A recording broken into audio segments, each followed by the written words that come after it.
Tēnā koutou, te whānau o Auckland Unitarian. Tēnā koutou nā manuhiri. No mai, haere mai ki tēnei whare karakia a te ato. Tēnā koutou, tēnā tātou katoa. We welcome you into this circle of community. We welcome you into this space made sacred by Auckland Unitarians for 115 years. It's a space we come bringing our boldest dreams, seeking here the inspiration and strength to make them be. To this space we come hoping to bury broken dreams, to be sustained through their pain, and to discover new ones amidst their tears. We come here lonely, isolated from meaningful human contact, searching for warmth and closeness and care, needing to grow beyond plateaus of the commonplace. We seek the challenges and commitments productive of a greater wholeness, deeper meanings.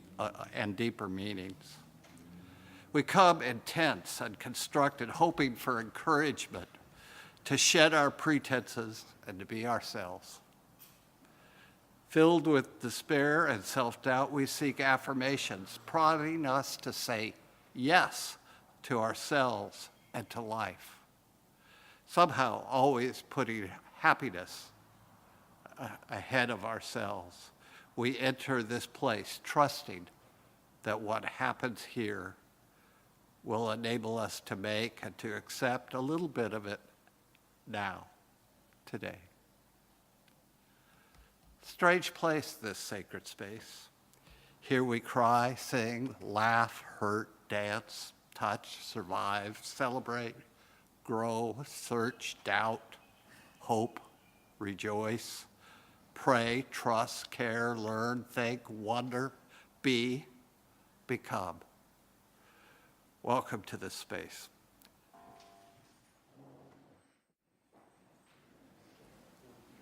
My opening words are by David O'Rankin. Some of you may remember him when he was here for a few months. A religion that promises a life without tension, a life without conflict, a life without suffering, is a religion of passivity, a religion of mediocrity, a religion of insignificance. Everything worth doing in the world is a desperate gamble, a game of chance where nothing is certain. What is love? Is it not a wild and sublime speculation that can end in ecstasy or despair? What is courage? Is it not a hazardous risk of fortune that can end in victory or defeat? What is an adventure? Is it not a blind leap in the dark that can end in joy? What is faith? Is it not a prayerful flip of the coin that can end in heaven or hell? If I refuse to play the game, if I refuse to risk myself, if I refuse to throw the dice, I am never really alive. I am then only flesh baking in the sun on a middling plateau with no view of the valley and no road to the peak.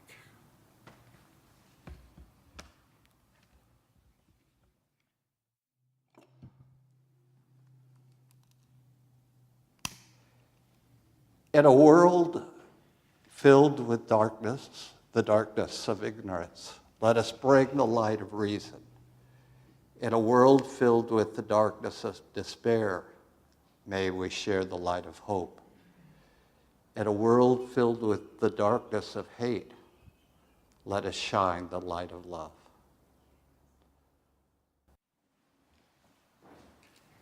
As most of you know, Rachel and I took off to Paradise last week to celebrate her birthday.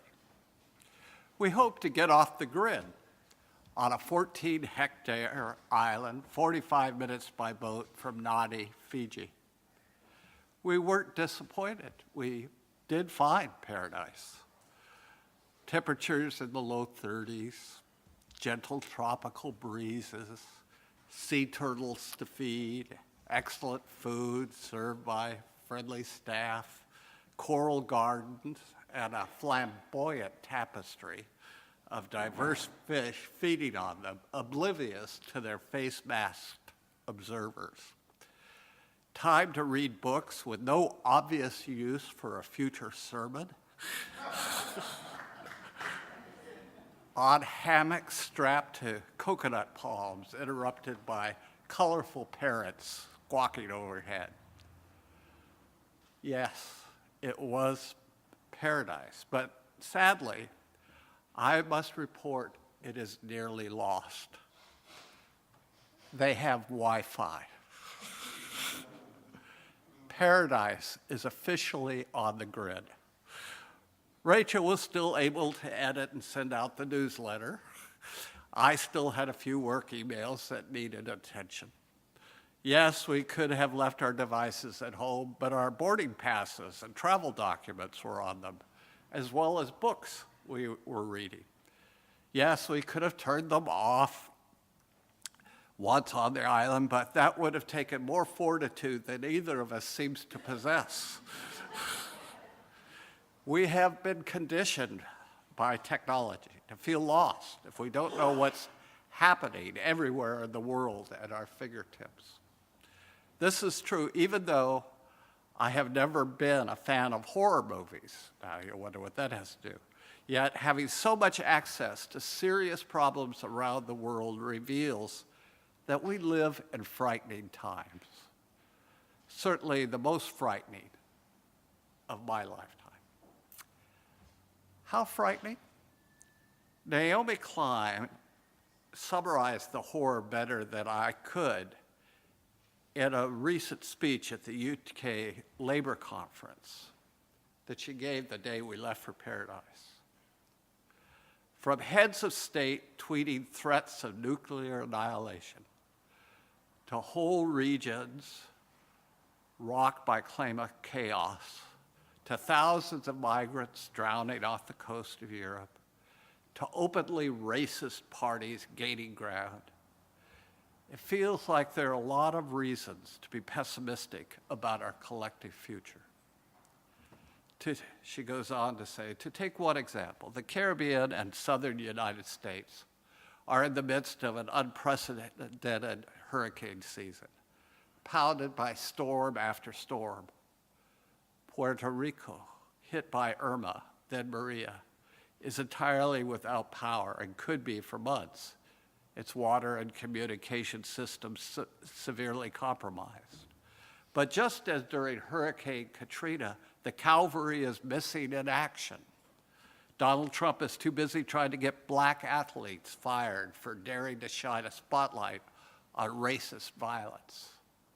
A real federal aid package for Puerto Rico has not yet been announced, and the vultures are circling.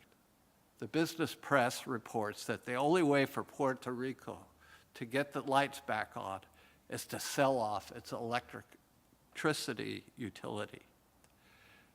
She observes, this is a phenomenon I've called the shock doctrine, the exploitation of wrenching crises to smuggle through policies that devour the public sphere and further enrich a small elite. We've seen this dismal cycle repeated again and again after the 2008 financial crisis, and now in the UK with the Tories planning to exploit Brexit to push through disastrous pro-corporate trade deals without debate. Ours is an age when it is impossible to pry one crisis apart from all the others. They have all merged, reinforcing and deepening each other like one shambling, multi-headed beast. The current US president can be thought of in much the same way. It's tough to adequately sum him up. You know that horrible thing currently clogging up the London sewers that they're calling the Fatberg? Trump is the political equivalent of that. A merger of all that is noxious in the culture, economy, and body politic, all glommed together in a self-adhesive mass. And we're finding it very hard to dislodge. Like I said, she gave this speech the first day of our holiday. If she had spoken a week later, as we left Paradise, she would have had to add the Las Vegas mass murder, one of the worst in U.S. history, not committed against Native Americans, the Spanish brutal crackdown on Catalonia's attempt at democracy, in a place where I have many friends from when I served at church in Barcelona, and the fires in and near Santa Rosa, where I have friends and in-laws.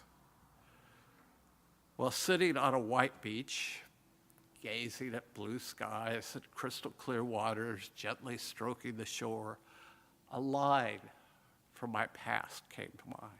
It's from a Sean O'Casey play.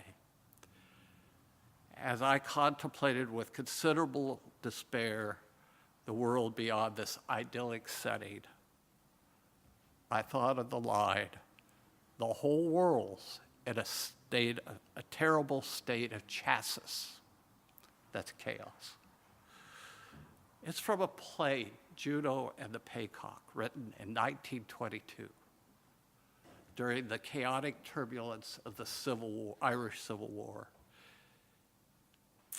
It's been about 50 years since I saw the play, so thank God for Google to refer to it. Act 1 takes place in the tenements of Dublin and revolves around the misfortunes of a dysfunctional Boyle family. The father, Captain Jack, so called because of his propensity for telling greatly exaggerated stories of his short career as a merchant sailor, is a loafer who claims to be unable to work because of pains in his legs, which mysteriously appear whenever someone mentions work to him. Despite his family's poverty, Jack spends all his time and money at the pub. He is the paycock, or peacock, in the play's title. The mother, Juno, is the only member of the family currently working, as their daughter Mary is on strike and son Johnny is disabled, having lost his arm in the War of Independence. Mary feels guilty about dumping her boyfriend and fellow striker Jerry Devine. Meanwhile, Johnny agonizes over his betrayal of his friend and former comrade in the IRA, who was subsequently murdered by Free State supporters. Near the end of the act, one of Jack's relatives dies, and a solicitor brings news that the Boyles have come into a large inheritance. Overjoyed with the news, Jack vows to Juno to change his ways.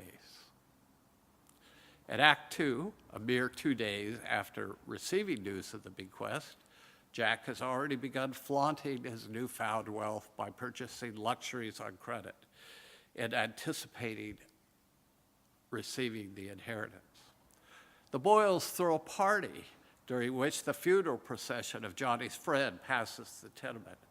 But the Boyles and their guests halt their carousing only when his grieving mother stops at their door. Juno goes out to offer support to the mother, who delivers a monologue mourning the loss of her son and praying for an end to the war. But Jack selfishly ignores her suffering. The story resumes 2 months later with the final act.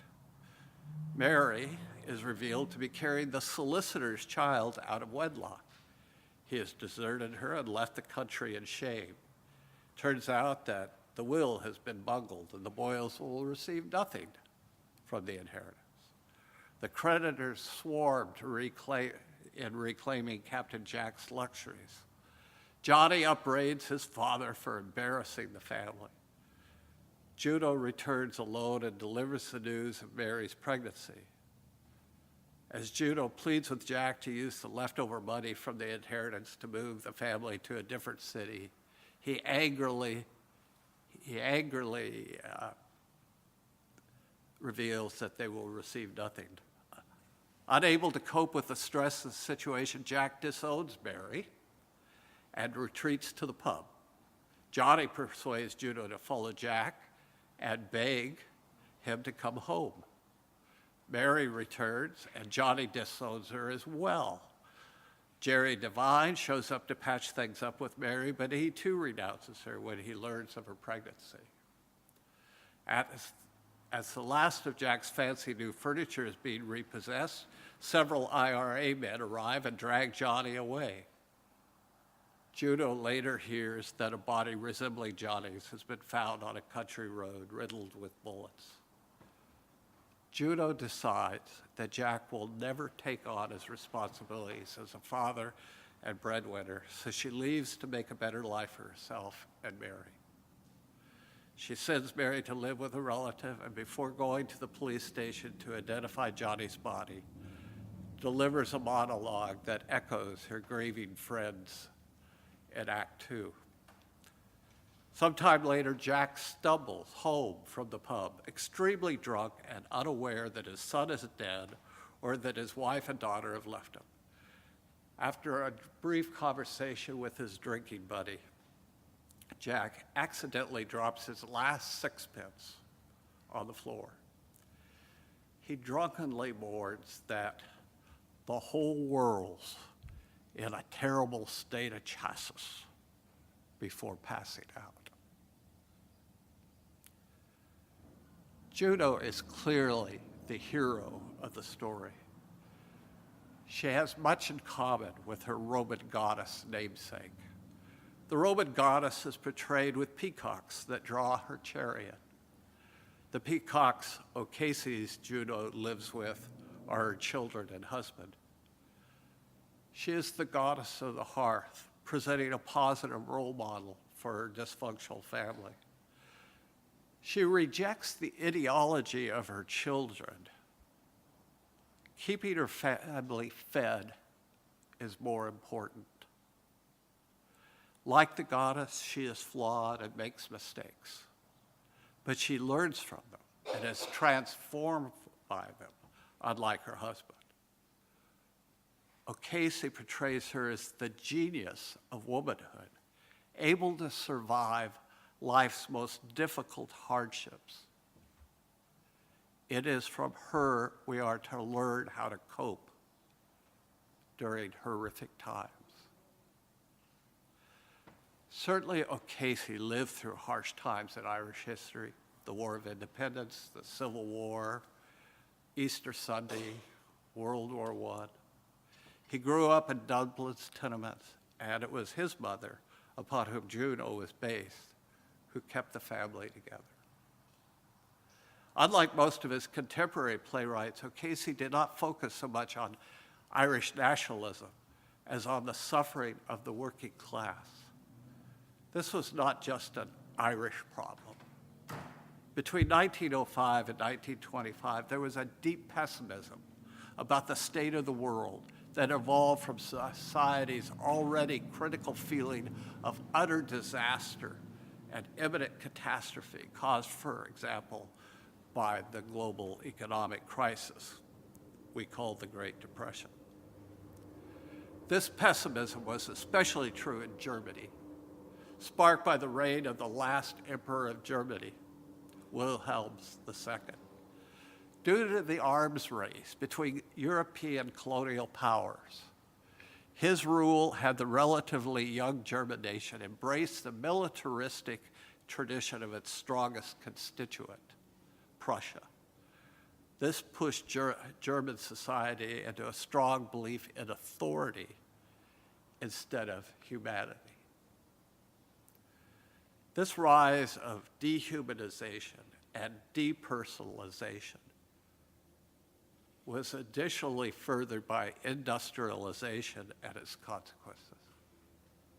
The increasingly fast development of technology, which enabled mass production, caused the majority of small farmers and their families in the vicinity of cities to lose their work, sink into poverty, and often even starve to death. in search of a new occupation. Scores of needy farmers migrated into the newly formed cities such as Berlin. Yet, life in a bigger city was not necessarily more sustainable. Trying to earn a living by operating colossal machines with neither technical understanding nor training was dangerous work. Child workers were mutilated and simply replaced on a regular, cruel basis. Sadly, the times O'Casey experienced and our own time share much in common. However, if it's going to change, we can't just get drunk, declare the whole world's in a terrible state of chassis, and pass out. Like Juno, we need to show a better way of responding. With Juno's compassion and a fortitude that enabled her to survive her environment and the self-destructive tendencies of those close to her.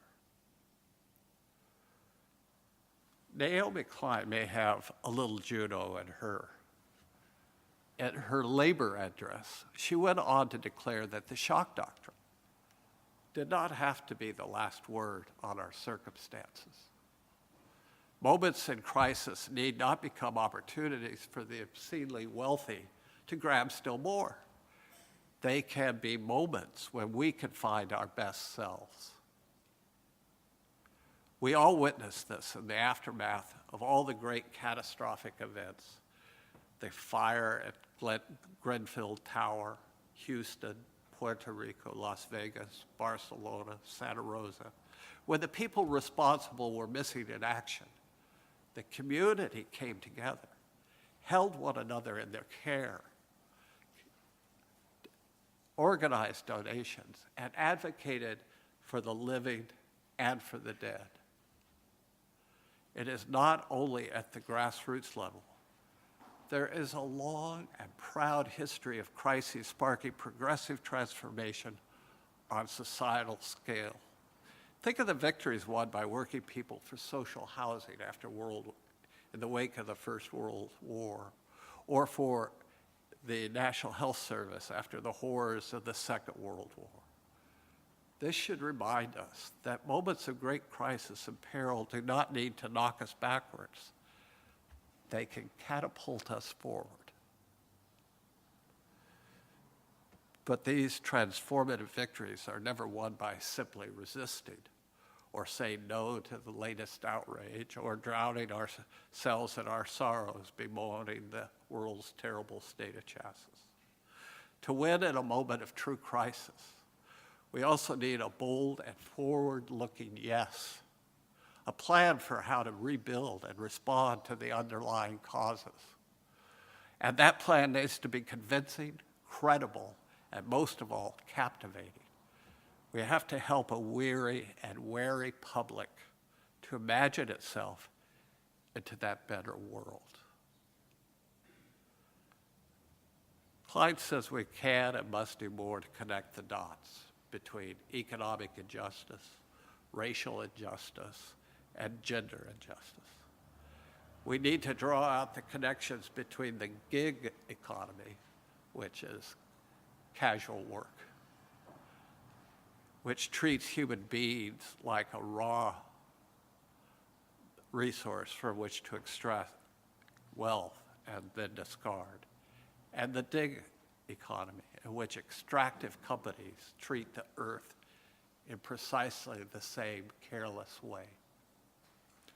And let's show exactly how we can move from that gig and dig economy to a society based on principles of care, caring for the planet and for one another. A society where the work of our caregivers and of our land and water protectors is respected and valued. A world where no one and nowhere is thrown away, whether in a fire trap housing estate or on hurricane-ravaged islands. Unitarians have a long history of connecting the dots, saying yes to a bold vision. Yes, It has put us at the heart of making the world a little more humanitarian. A word formed in 1794 by combining humanism and Unitarian. Our contribution to that effort has never been more important if paradise is to be regained. Amen.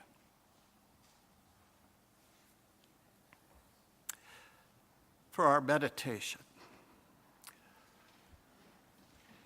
I am afraid of nearly everything, of darkness, hunger, war, children mutilated. But most of all, I'm afraid of what I might become, reconciled to injustice, resigned to fear and despair, lulled into a life of apathy. Unchain my hope. Make me strong. Stretch me towards the impossible, that I may work for what ought to be: the hungry fed, the enslaved freed, the suffering comforted, the peace accomplished.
For our closing words, to laugh is to risk appearing the fool.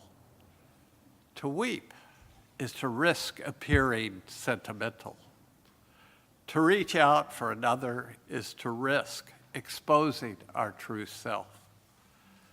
To place our ideas, our dreams, before the crowd is to risk loss. To love is to risk not being loved in return. To hope is to risk despair. To try is to risk failure. To live is to risk dying.